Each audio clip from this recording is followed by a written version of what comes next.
કેન્દ્ર સરકાર કર્મચારી ભવિષ્ય નિધિ સંગઠન એટલે કે EPFOના સભ્યો માટે ઉપાડના નિયમોમાં છૂટછાટ આપવાનું સરકાર વિચારી રહી છે।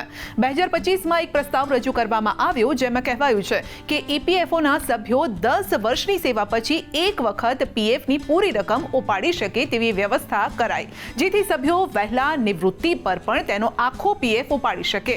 જો આમ થયું તો સભ્યોએ 58 વર્ષ સુધી રાહ જોવાની જરૂર નહીં પડે।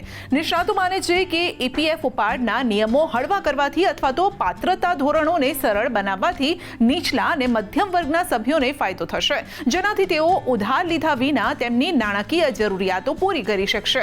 અહેવાલ મુજબ સરકાર આવાસ, લગ્ન અને શિક્ષણ જેવા હેતુઓ માટે ઉપાડના નિયમોને સરળ બનાવવાની યોજના રાખેલી છે। તેમણે આ ફેરફારો માટે કોઈ ચોક્કસ સમય મર્યાદા સ્પષ્ટ કરી નથી અને એવી શક્યતા છે કે આ ફેરફારો 1 વર્ષની અંદર લાગુ થઈ શકે છે।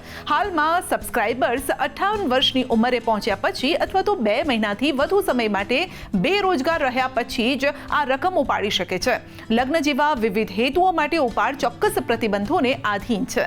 કર્મચારીના યોગદાન અને વ્યાજના 50% સુધી ઉપાડની મંજૂરી છે। આ ઉપરાંત ઓછામાં ઓછા 7 વર્ષની સેવા જરૂરી છે। ઘર ખરીદવા અને બાંધકામ માટે 90% સુધી ઉપાડની પરવાનગી છે, પરંતુ મિલકત સભ્યના નામે અને તેમના જીવનસાથીના નામે અથવા સંયુક્ત રીતે હોવી જોઈએ।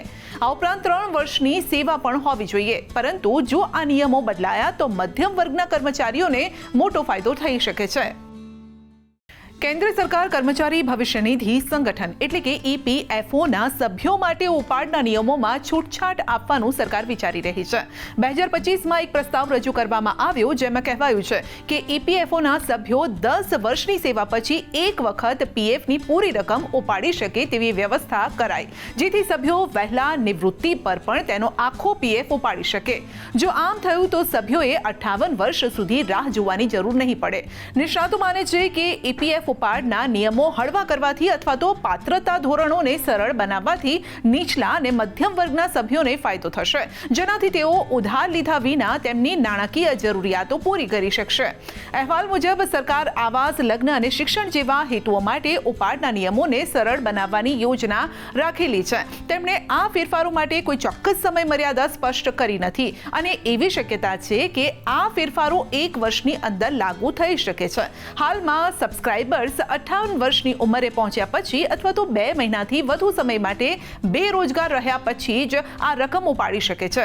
લગ્ન જેવા વિવિધ હેતુઓ માટે ઉપાડ ચોક્કસ પ્રતિબંધોને આધીન છે। કર્મચારીના યોગદાન અને વ્યાજના 50% સુધી ઉપાડની મંજૂરી છે। આ ઉપરાંત ઓછામાં ઓછા 7 વર્ષની સેવા જરૂરી છે। ઘર ખરીદવા અને બાંધકામ માટે 90% સુધી ઉપાડની પરવાનગી છે, પરંતુ મિલકત સભ્યના નામે અને તેમના જીવનસાથીના નામે અથવા સંયુક્ત રીતે હોવી જોઈએ।